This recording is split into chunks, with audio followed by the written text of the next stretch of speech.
గారు నమస్తే, మీ పేరు? మేరీ అండి. ఏం చేస్తుంటారు? కాయలు అమ్ముతాను. ఎలా ఉంది వ్యాపారం? వ్యాపారాలు ఏమి లేవండి. అక్కడేమి రేట్లు ఎక్కువైనాయి. ఇక్కడ తెచ్చుకున్న ₹1 రావట్ల. 60 రూపాయలు 70 రూపాయల కాయలు 20కి ఇస్తాం 30కి ఇస్తావా అంటున్నారు. వ్యాపారాలు అసలు ఉంటలా. ఎన్నేళ్ళ నుంచి ఉంది మీకు ఈ వ్యాపారం? 7-8 సంవత్సరాల నుంచి అసలు. ఎప్పుడైనా ఇలాంటి పరిస్థితి వచ్చిందా మీకు? ఎప్పుడూ లేదండి ఈ పరిస్థితి. మరి ఏ విధంగా అనిపిస్తుంది జగన్ గారి పరిపాలన? ఏమనిపిస్తుంది జగన్ గారి పరిపాలన? మరి ఆయనది తీసేయాల్సింది లేదులే. ఇప్పుడు పిల్లల్ని చదివించుకోలేకపోతుంటే వాళ్ళకి అమౌంట్ వేస్తున్నాడు. మరి నాలాంటి దానికి 45 సంవత్సరాలకి 18,000 వేస్తున్నాడు. తీసేయాల్సింది లేదు. కానీ ఈ కరెంటు బిల్లులు ఇలాంటి సమస్యలు, మరి ఆయిల్ అని టమాటాలని అవన్నీ రేట్లు ఎక్కువైపోతున్నాయి కదా. మరి అలాంటివన్నీ కొంచెం ఆయన చూసుకోవాలి. కరెంటు బిల్లులు ఎలా ఉన్నాయి గతంతో పోలిస్తే? ఎక్కువే ఉంది. గతంలో ఎంత వచ్చాయి? గతంలో తక్కువే. నిత్యావసర సరుకుల ధరలు కానీ కూరగాయల రేట్లు కానీ ఏ విధంగా అనిపిస్తున్నాయి? మీరు గృహిణే కదా. ఎక్కువే అనిపిస్తున్నాయి. ఎలా ఉన్నాయి అసలు రేట్లు? రేట్లు ఎక్కువేనయ్యా. ఏంటి మరి, అంటే రేట్లు పెంచేసి పథకాలు ఇస్తున్నారంటారా? మరి అదే అర్థం కావట్లా. మరి ఎన్ని పెంచి మరి అవి ఇస్తున్నారో ఏంటో అసలు అర్థం కావట్లే మనకి.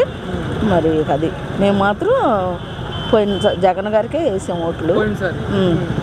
మేము క్రిస్టియన్స్మే.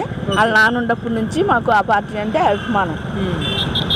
మరి తండ్రిలాగే కొడుకు పాలన చేస్తున్నాడు అంటారా?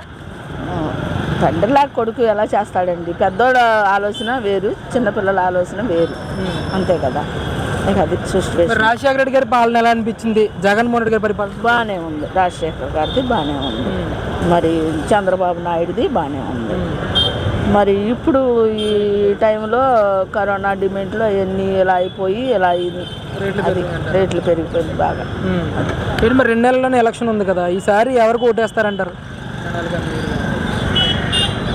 అయితే చెప్పలేం కదండి, ఎట్లాగా చెబుతాము. అది వేసే టైంలోనే ఎవరికి తెలియకూడదు. అది మన హక్కు. ఇప్పుడు ఇట్లా చెప్పకూడదు పబ్లిక్లో. అది అంటే వ్యక్తిగతంగా మీ అభిప్రాయం ఏంటి? గతంతో పోలిస్తే ఈరోజు పరిపాలన ఎలా ఉంది? చంద్రబాబు నాయుడు గారిని ఎక్కించే సీఎం చేసే అవకాశం ఉందంటారు, లేదంటే జగన్ గారిని మళ్ళీ సీఎం చేస్తారంటారు? మనకు అదంతా తెలియదు. నాకు తెలీదు. ఇక ఆ రోజుకి మన పరిపాలన ఎలా బాగుంటే వాళ్ళకి వేస్తాం, అంతే. అంతే. మీకు బాగా నచ్చిందా పరిపాలన? నచ్చటం ఏముంది, అది అవి బాగానే ఉండే. అమ్మఒడి ఇస్తాం, ఈ పథకాలు బాగానే ఉండే.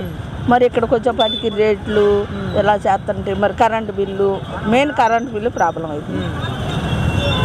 అవన్నీ తగ్గించేసాడు అనుకో, ఆయనగా వేస్తాం. మనదేమైంది, పరిపాలన బాగుండాలి కదా. అది గతంలో అన్న క్యాంటీన్లు పెట్టారు, రేట్లు కూడా ఎలా ఉండేవి అసలు? ఈరోజు ఏంటి పరిస్థితి? అన్న క్యాంటీన్లు మామూలుగా బండి వస్తుంది కదా, వస్తున్నాయి వెళ్తున్నాయి పెడుతున్నారు, బాగానే ఉంది. ఇది కళ్ళజోళ్ళు కూడా వాళ్ళే ఇచ్చారు, భోజనం పెట్టి కళ్ళజోళ్ళు ఇచ్చారు. ఎక్కడైనా ఇక్కడ చూశారు, మందులు ఇచ్చారు, బాగానే ఉండే చూశారు. మళ్ళీ అక్కడ ఫోన్ చేశారు, ఫోన్ నెంబర్ తీసుకుని కళ్ళజోళ్ళు అవి ఇచ్చారు. కేసీఆర్ చిన్ని గారమ్మా? చిన్ని గారు. మరి ఆయన గెలిచే అవకాశం ఉంది ఇక్కడ, ఎంపీగా పోటీ చేస్తారని అంటున్నారు. ఈసారి మరి అవకాశం ఉండిద్దేమో అనుకుంటున్నాను నేను. బాగానే చేస్తున్నారమ్మా ఆయన, వరకు గెలవకపోయినా సరే, ప్రతిపక్షంలో ఉన్నా సరే మీ కళ్ళజోళ్ళు ఇవ్వడం కానీ ఇలాంటివన్నీ చేస్తూ ఉన్నారు కదా, ప్రజలు నమ్ముతారంటారు? నమ్మొచ్చు, దాన్ని ఏముంది. ఇప్పుడు ఇబ్బందులు పడుతున్నారు కదా, నమ్మొచ్చు. మీ నియోజకవర్గంలో ఎలా ఉంటుందమ్మా పోటీ ఇక్కడ? మీ నియోజకవర్గంలో ఎలా ఉంటుంది పోటీ? మైలవరం కాన్స్టిట్యూన్సీ ఏది వస్తుంది అంటారా? ఎవరు వస్తారంటారు మీ ప్రాంతంలో? తెలియదు.